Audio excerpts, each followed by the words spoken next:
Donc aujourd'hui, on va voir dans le texte d'Habakkuk que le Seigneur est en train de... Il va nous dire exactement la réponse à cette question profonde au sujet de l'existence du mal dans le monde. Il va répondre à la question du prophète qui a dit « Jusqu'à quand, Seigneur? » Alors le Seigneur lui dit « Beau, viens et tu vas voir comment je suis impliqué dans ce monde et éventuellement je vais complètement faire disparaître le mal de ce monde. » Donc, on peut voir ce qui se passe aujourd'hui. Il y a toujours un aspect spirituel derrière tout ce qui se passe. Donc, les guerres aujourd'hui qui se passent, on peut voir qu'il y a vraiment des forces démoniaques spirituellement qui sont derrière ces choses-là. Donc, on va recommencer à lire le début du livre d'Habakkuk comme on avait commencé. Alors, on voit ici le prophète qui est un peu dépassé par tout ce qui se passe avec la violence, l'iniquité, la méchanceté, la destruction, les chicanes, les querelles, tellement que la loi et la justice sont perverties, nous dit le texte de la semaine dernière. Et donc, le prophète se demande où est-ce qu'il est Dieu. On dirait que Dieu fait rien. Et il y a quelque chose de très fort dans la complainte d'Habakkuk qui se tient dans les 4 premiers versets.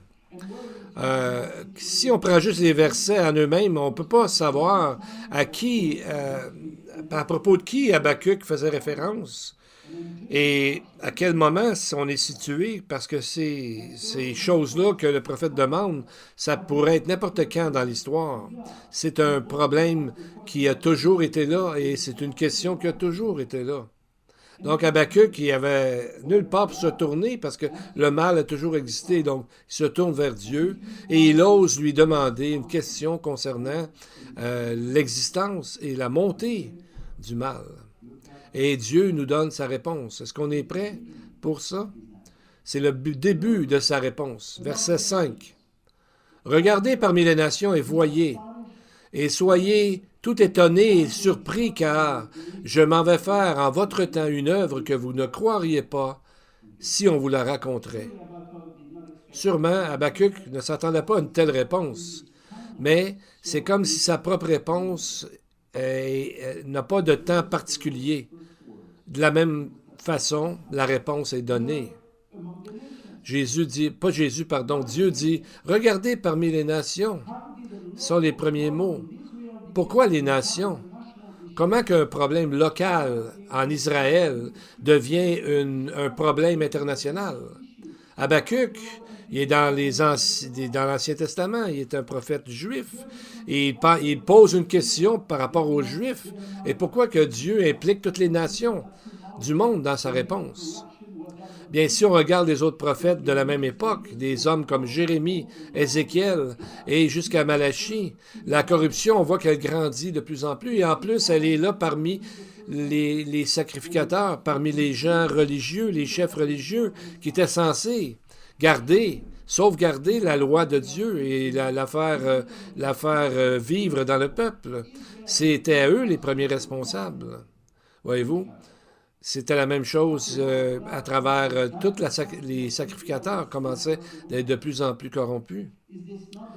Et en plus, Dieu appelle ce petit pays d'Israël le centre du monde dans Ézéchiel. Parce que n'est-ce pas l'endroit où Dieu a commencé son œuvre, où Jésus est né et toutes les guerres vont se terminer à Armageddon, et exactement où est-ce que Dieu viendra pour faire Jérusalem son endroit où il va demeurer.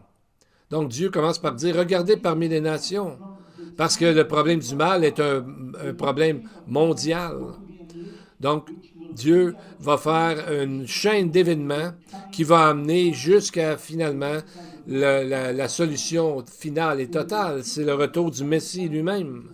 Donc, le livre d'Habakkuk, on va voir plus tard, se termine par une description de la seconde venue de Jésus, qui sera la solution à tous les problèmes, bien sûr, comme nous savons. Donc, il y a plusieurs facettes à cette question. Donc, Dieu, premièrement, nous dit, il utilise dans le fond les mêmes mots qu'il a utilisés dans sa question. Il a demandé jusqu'à quand? Habakkuk a demandé, pourquoi en plus me fais-tu voir l'iniquité le mot ra'a en hébreu. Et le Seigneur répond, regarde parmi les nations, regarde alentour de toi, je suis là. Habakkuk se plaignait en disant, pourquoi me fais-tu voir ou observer, Nabat, l'iniquité, la méchanceté? Le Seigneur répond et dit à Habakkuk, regardez parmi les nations, regardez alentour, je travaille, dit le Seigneur. Donc sa première réponse est, dans le monde présent, je ne suis pas silencieux, dit le Seigneur. C'est pas que je m'en fais pas, mais je suis très impliqué, même si on ne voit pas tout ce qu'il fait. Souvent, les nouvelles nous montrent juste les mauvaises nouvelles, mais Dieu fait de grandes choses à travers le monde qu'on ne sait pas nécessairement. On voit les mots « regarder »,« observer »,« soyez étonnés » ou « totalement surpris ». C'est vraiment... quand on regarde dans le monde, on s'aperçoit que les nations, on sera vraiment surpris de voir comment Dieu agit dans le monde. Au lieu de se surprendre comment le monde va toujours de plus en plus mal, c'est un fait, nous le savons, mais parce que les gens s'éloignent de Dieu. Donc pour Dieu, ce n'est pas nouveau. Alors il nous dit, regarde, observez alentour, qu'est-ce qui est en train de se passer, de regarder, de rechercher, d'examiner. Mais regardez et observez quoi exactement? Avez-vous remarqué dernièrement comment le monde est en train de bouger selon le calendrier prophétique de Dieu? Rappelez-vous Daniel, qui devait être un très jeune garçon à ce moment-là, a été amené captif à Babylone, et quand il a rencontré le roi de Babel, il était prisonnier, mais il y a une chose que le roi ou la Babylone au complet ne pouvait pas le mettre en prison ou en captivité, c'était son esprit libre et sa grande foi dans le Seigneur. Alors c'est pourquoi il a rappelé au roi de Babel que le Seigneur, c'est lui le Dieu d'Israël qui change les temps et les saisons et qui ôte les rois, qui établit les rois, qui donne la sagesse aux sages et la connaissance à ceux qui ont de l'intelligence. Daniel 2, 21. C'est pour ça que le Seigneur demande et dit, regardez, observez et soyez étonnés. Et le mot étonné est utilisé 9 fois, le mot tama dans l'hébreu, qui veut dire être étonné, comme paralysé par la peur, ne plus savoir quoi faire. Et c'est exactement la même terminologie lorsqu'on voit dans Psaume 48, 5, qui parle de la seconde venue de Christ, que les gens vont être étonnés, totalement surpris. Et on peut voir ça dès aujourd'hui, comment Dieu va revenir, et c'est notre foi, notre espérance. Est-ce qu'on a regardé dernièrement et observé comment Dieu travaille de nos jours? Si on regarde la Russie et l'Iran, sont tellement proches des frontières d'Israël, leurs bases militaires. Et ils ne savent pas, ces gens-là, que tout cela a été prédit il y a plus de 2500 ans. Donc, chacun de leurs mouvements est bien connu de Dieu. On le voit dans Ézéchiel 38 et 39. Donc, c'est une occasion de vraiment être surpris. Est-ce qu'on a remarqué que les rois de l'Est, c'est-à-dire la Chine, la Corée du Nord, sont en train de s'élever, comme Dieu l'a dit dans l'Apocalypse? Saviez-vous que le monde occidental et l'Amérique du Nord, en fait, le monde occidental, l'Amérique du Nord, oui, et l'Europe de l'Ouest, je mets ensemble à travers l'OTAN, pour mettre les exercices militaires, leurs forces militaires ensemble. La semaine dernière, il y avait une mobilisation militaire de l'OTAN comme il n'y a jamais eu depuis la guerre froide à travers l'Europe. Donc, c'est comme si Dieu nous dit, est-ce que vous êtes en train de vraiment observer ce qui est alentour de vous, comme les changements climatiques? On dit qu'en 2023, on a confirmé que c'était l'été le plus chaud qu'on n'a jamais enregistré depuis qu'on enregistre des températures. Il y a quelque chose qui se passe vraiment dans le monde. Est-ce qu'on s'est demandé, est-ce qu'on craint quand on regarde tout ça, ou on est vraiment heureux de savoir que Dieu dirige toutes ces choses, contrôle toutes ces choses, parce que son plan parfait va s'accomplir quoi qu'il arrive. Donc on voit Dieu qui travaille dans l'histoire. Les Écritures nous disent de toujours examiner, regarder.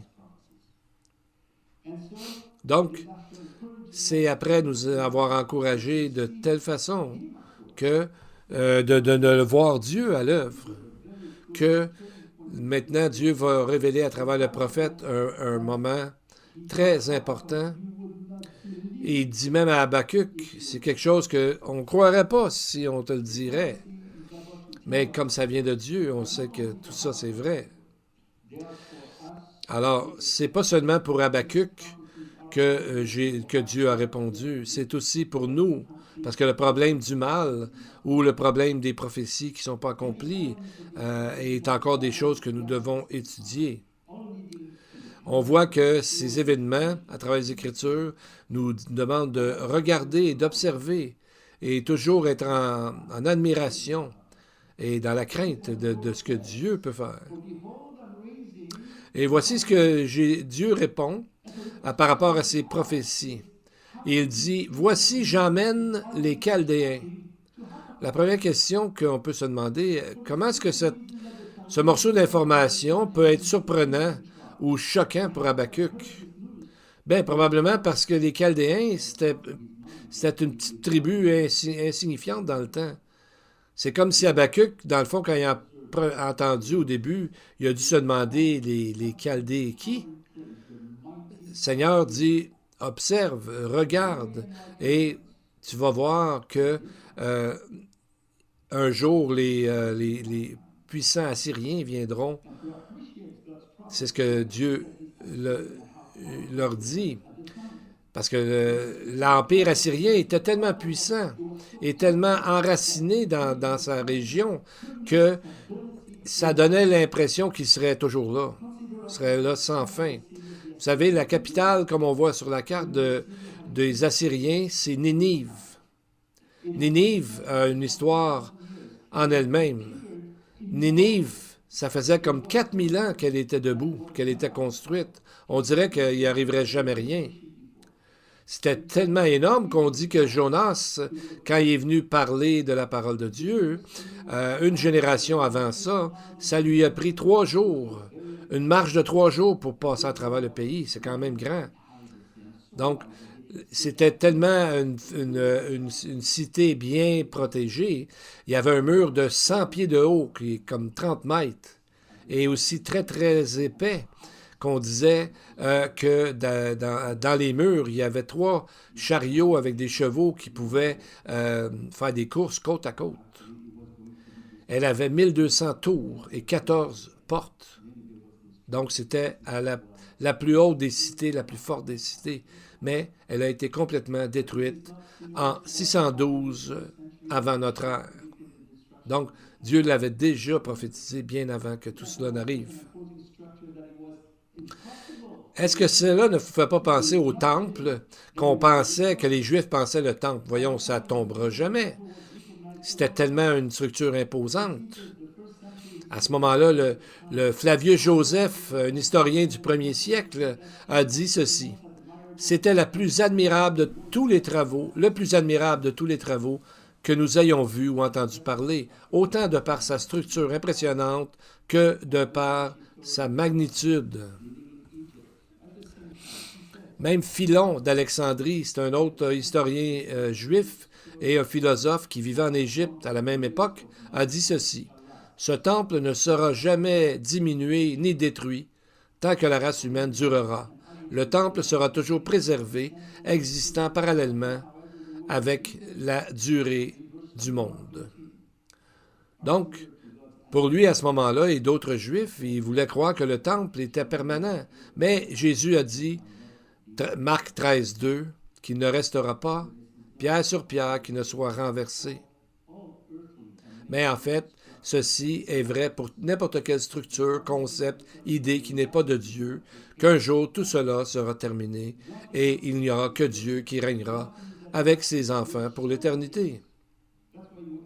Donc, il n'y a rien sur la terre qui est permanent, rien qui ne dure toujours, sauf notre propre âme. Les Écritures constamment attirent notre attention vers ce concept que notre âme est éternelle, notre vie intérieure est éternelle, notre cœur.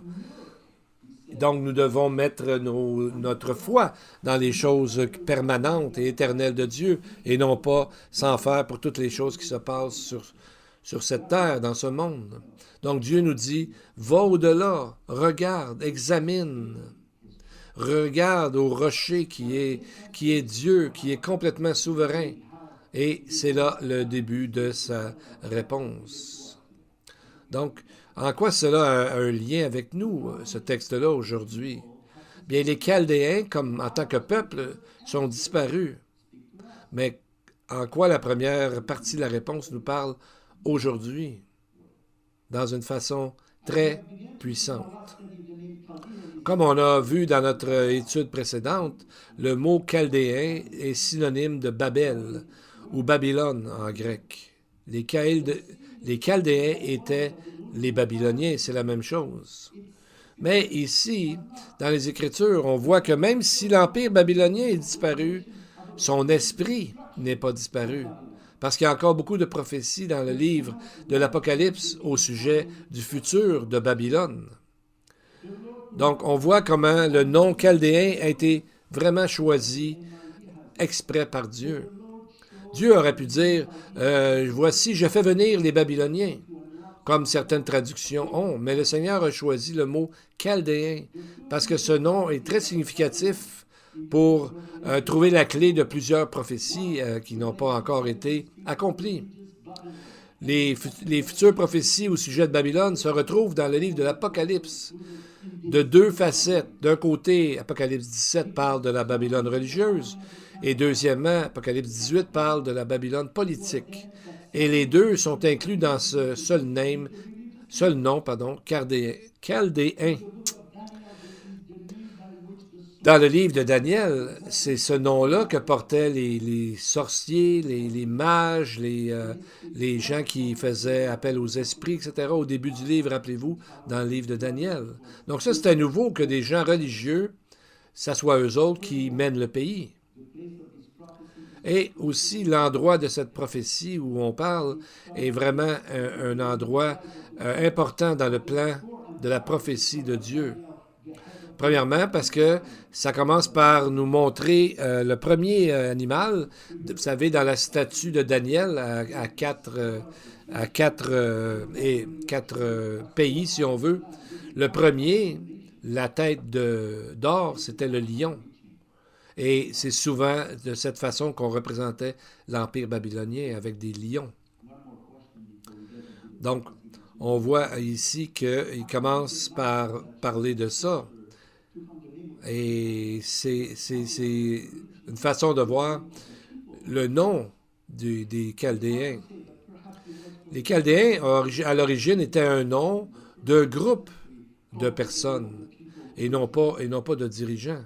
Ça ressemble beaucoup dans la Bible, lorsqu'on voit, surtout dans l'Évangile de Jean, il parle des Juifs. En fait, c'est devenu un synonyme des gens religieux. C'est un peu le même principe.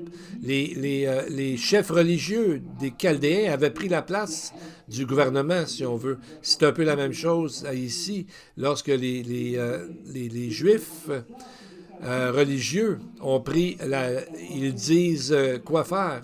Et ça continue aujourd'hui.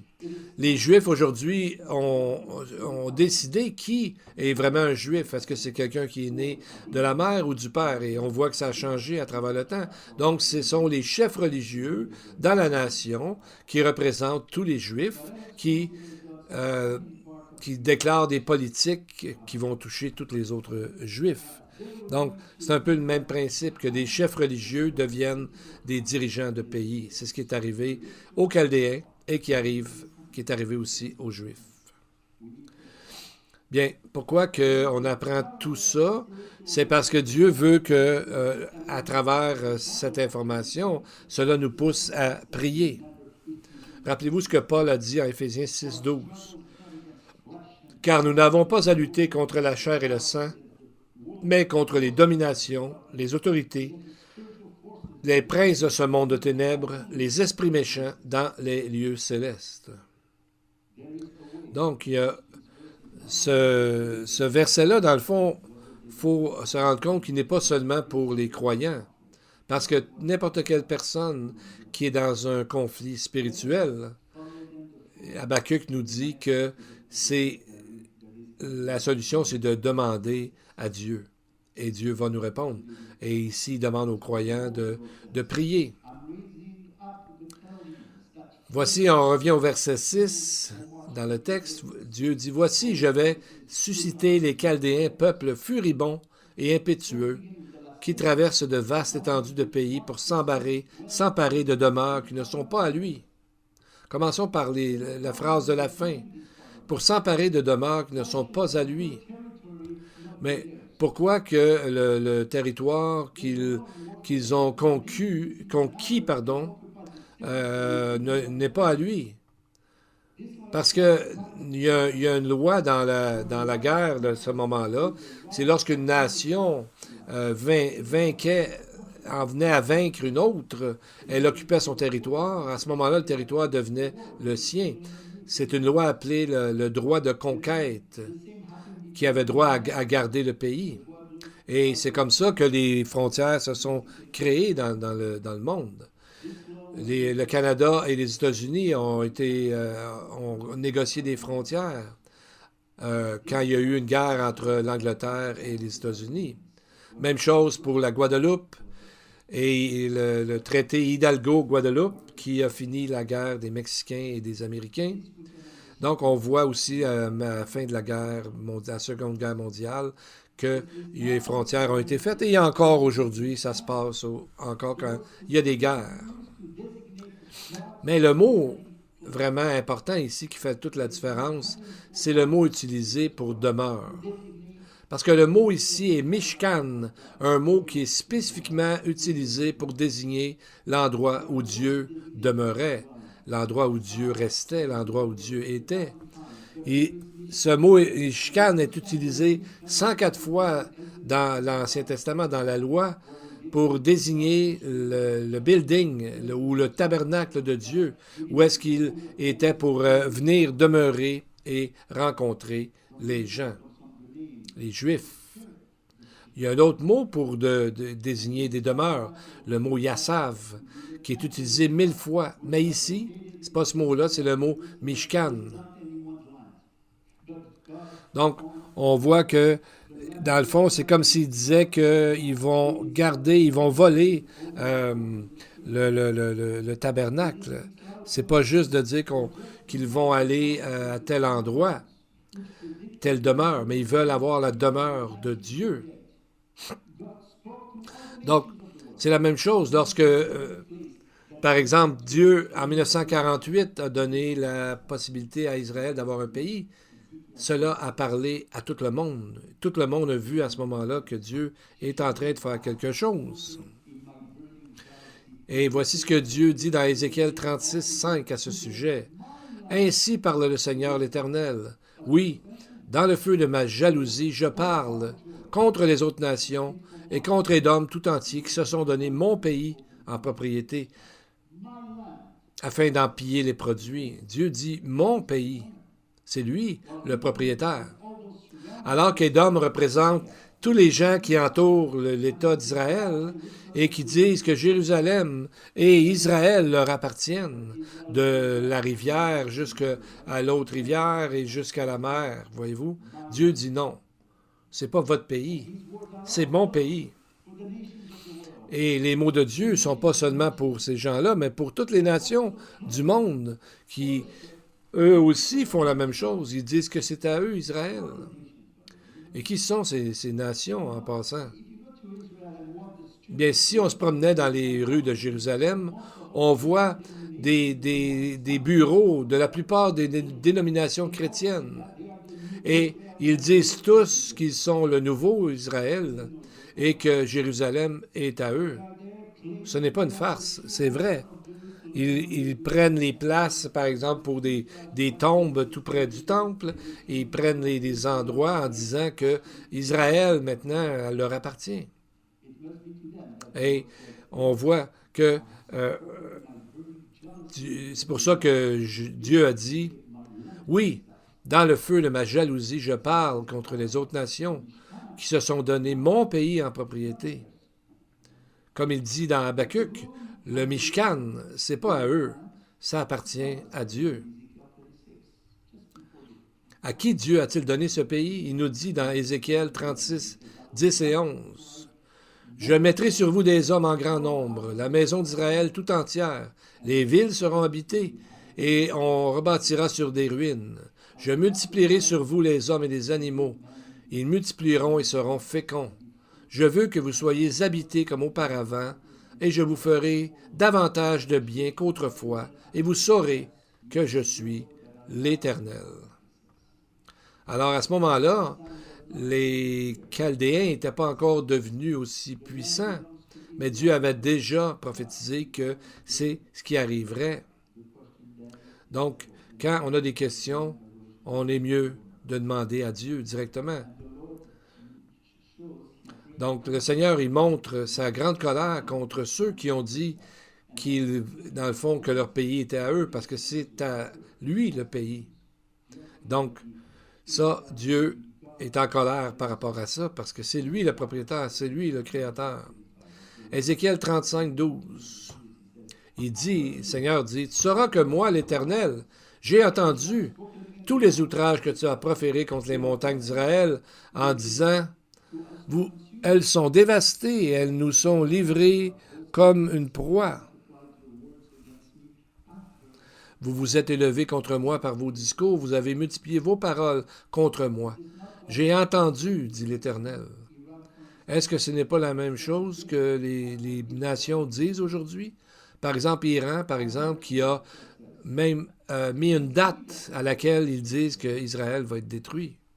Dieu dit au verset 12, « J'ai entendu. » Au verset 13, il dit, « Vous vous êtes tous élevés contre moi. » Donc, on voit ici le lien entre Israël et Dieu. Et c'est là que les mots et la question d'Habakkuk nous emmènent à considérer. Donc, si on regarde encore Habakkuk 1, verset 6, le Seigneur dit, « Les Chaldéens, peuple furibond et impétueux. » Furibond en hébreu, c'est mar, qui veut dire amer, difficile ou impétueux. Mihar, qui veut dire impulsif, rapide, sans miséricorde. Donc, on voit vraiment que ces deux mots sont utilisés dans d'autres textes pour parler du jour du Seigneur, le jour du jugement, le temps de la tribulation exactement aussi. Et voici ce que Sophonie, un autre prophète qui devait avoir parlé à peu près dans le même temps, parlait de l'invasion des Babyloniens en disant, Sophonie 1,14, « Le grand jour de l'Éternel est proche, il arrive en hâte, le jour de l'Éternel fait entendre sa voix, et le héros pousse des cris amers. » Ces mots devaient être familiers aux gens du temps d'Habakkuk, parce que Sophonie était là en même temps qu'Habakkuk, en train de prophétiser au nom de Dieu. Et on voit plusieurs commentateurs qui ont traduit, même si c'était difficile, ont traduit le verset 9 par « Tout ce peuple vient pour se livrer au pillage. Ses regards avides se portent en avant, et il assemble des prisonniers comme du sable. » Mais on voit ici ce mot, la manière qui a été traduit, c'est marqué que le peuple il se porte en avant. Pourtant, ce mot-là, kadima, est toujours traduit vers l'Est ou Occident.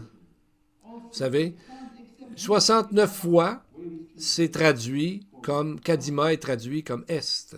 Sauf ici, c'est traduit comme par en avant. Pourquoi? Bien probablement parce que les traducteurs, c'est marqué qu'ils se portent vers l'Est. Donc, ils se disaient, vu qu'ils viennent de tel endroit, ils viennent déjà de l'Est, comment ça se fait qu'ils pouvaient dire vers l'Est? C'est un peu comme quand nos GPS sont mélangés. Mais dans le fond, c'est que par en avant, dans le fond, c'est vers l'Est. C'est comme pour dire que le peuple qui voulait attaquer Israël étaient en train de défier Dieu parce qu'ils avançaient, puis avec leur visage vers l'est. Alors c'est plutôt comme ça que ça devrait être traduit. Dans la prophétie de Michée 5.2, euh, il nous dit de quel endroit, à l'origine, il vient, et dont l'origine remonte aux temps anciens.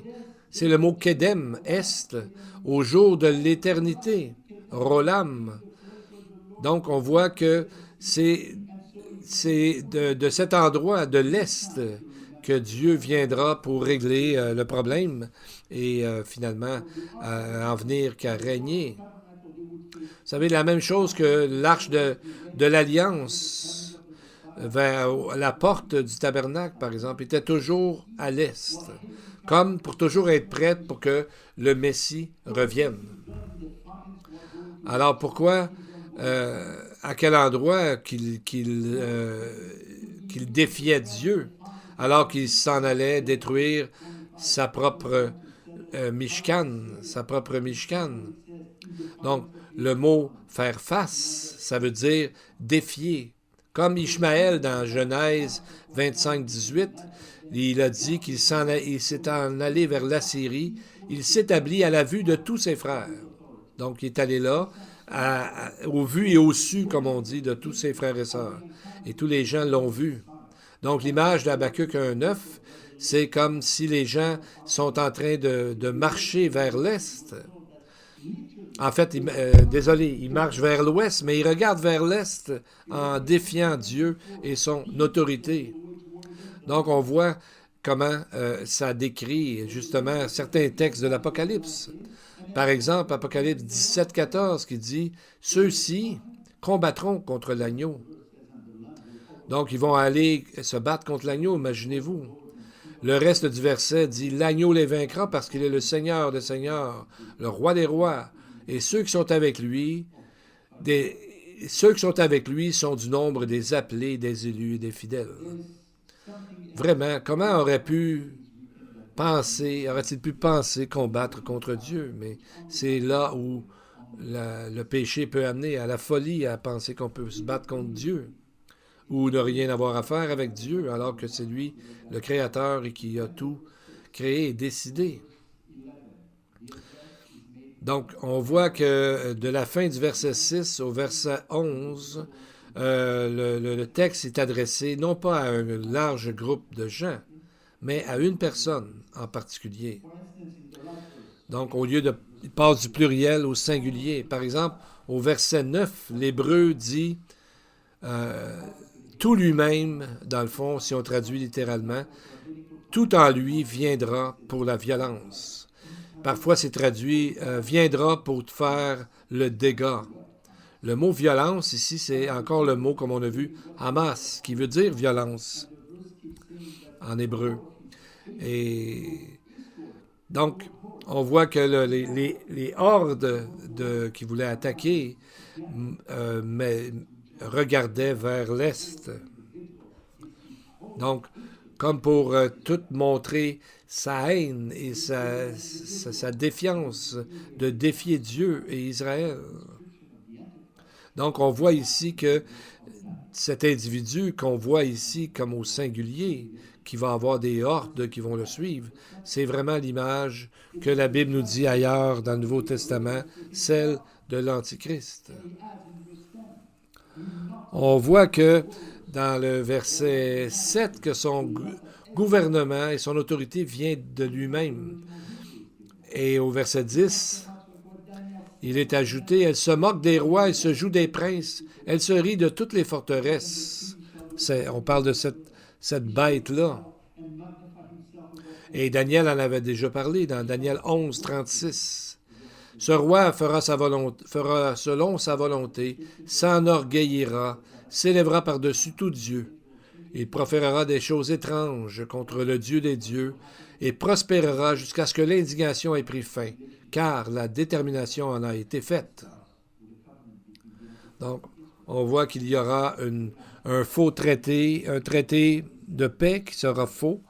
Après 7 ans, arrivera finalement à la fin, mais on voit que dans le milieu, dans les textes que Paul nous a dit, pas Paul, pardon, Daniel nous a dit que au milieu du 7 ans, bien, il va montrer son vrai visage.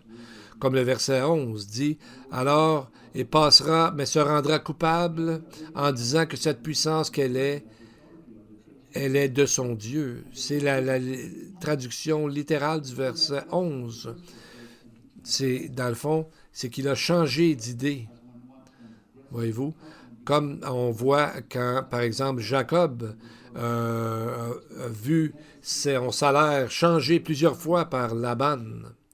Et donc, on voit que ce mot-là montre que Dieu la tiendra coupable. Israël a besoin de est en train de commencer à penser qu'il a besoin de se traiter. Et malheureusement, c'est ce qui va amener sur la scène mondiale l'Antichrist qui promettra à Israël une paix qui ne durera pas, parce que ce sera une fausse paix. Donc, on voit que comment Dieu répond au prophète, après que le prophète ait prié pendant longtemps et il s'est demandé la question. Finalement, il a demandé à Dieu la réponse. Donc, Dieu, finalement, amène Habakkuk à voir les batailles finales et voir comment Dieu, finalement, jugera et ça sera fini des méchants pour toujours. Bien, si nous regardons, nous allons voir la réponse au mal qu'il y a dans ce monde. Qu'est-ce que était la réaction d'Habakkuk quand il a vu toutes ces choses? Bien, on va juste lire ce matin une partie de la réponse du prophète. Il a dit, « N'es-tu pas de toute éternité, éternel, mon Dieu, le très saint? » Qu'est-ce qui fait que Habakkuk s'est mis à dire cela? Donc, c'est pas parce qu'il est en train de prier pour que la punition soit moins grave sur Israël, mais il a commencé à prier pour le peuple, pas le peuple, mais pardon, les peuples au complet, pour les nations. Donc il va le faire plus tard, mais c'est pas directement dans ce chapitre-là qu'on va voir qu'il va faire ça. Donc, on dirait que ces mots sont dirigés pour plutôt défendre Dieu. Et non pas pour lui dire, Seigneur, tu viens de toute éternité, qu'est-ce que tu fais? Mais plutôt pour démontrer qu'il est Dieu de toute éternité, que les gens devraient le suivre. Donc, ces mots sont un peu comme pour, s'il voulait défendre Dieu. Voyez-vous comment il parle de Dieu? Il l'appelle mon saint, mon très saint. C'est la seule fois dans tout l'Ancien Testament que quelqu'un s'adresse à Dieu avec une telle intimité. Ô Seigneur, mon Dieu. David avait dit un peu ailleurs dans les psaumes, mon Dieu tout bon. Donc on voit une proximité, une communion avec Dieu dans la prière et dans les écrits de David et comme... Donc, est-ce que dernièrement, on a eu de la difficulté? Est-ce qu'on a eu de la peine pour Dieu dernièrement, avec tout ce que Dieu a à vivre? Vous savez, et le prophète demande, n'es-tu pas de toute éternité? Encore là, le mot éternité est le mot Kedem, de l'Est, qui veut dire qui est le très saint. C'est comme si Habakkuk disait, comment peuvent-ils te faire ça à toi, le Dieu très saint, mon Dieu très saint? Alors, on voit à travers le prophète comment Dieu est grand et Dieu dirige tout. Alors, courbons nos têtes et prions ensemble, s'il vous plaît. Let us bow our head in prayer. Let us pray this ancient prayer, which I love to pray, the Kaddish, usually prayed at funerals, but it has nothing to say about funerals, but of the greatness of God. Vitkadal vitkadash shemirabah. Exalted and hallowed is his great name in the world which he created according to his will. May he establish his kingdom in our lifetime. and in our days, and in the lifetime of the whole household of Israel, speedily and at a near time. May his great name be blessed forever and to all eternity. We thank you, O God, for your amazing grace revealed in Yeshua, our Messiah. And we thank you that Yeshua now appears in heaven to intercede for us, and will appear a second time as the King of Kings who comes to judge the world. Thank you so much for his coming in grace, for his throne of grace, for his all-sufficient grace. Help us to grasp this truth and apply it in our lives. And to the congregation, the Lord bless you and keep you. The Lord make his face shine upon you and be gracious to you. The Lord lift up his countenance upon you and give you peace. May the Lord greatly bless you, all of you. Amen.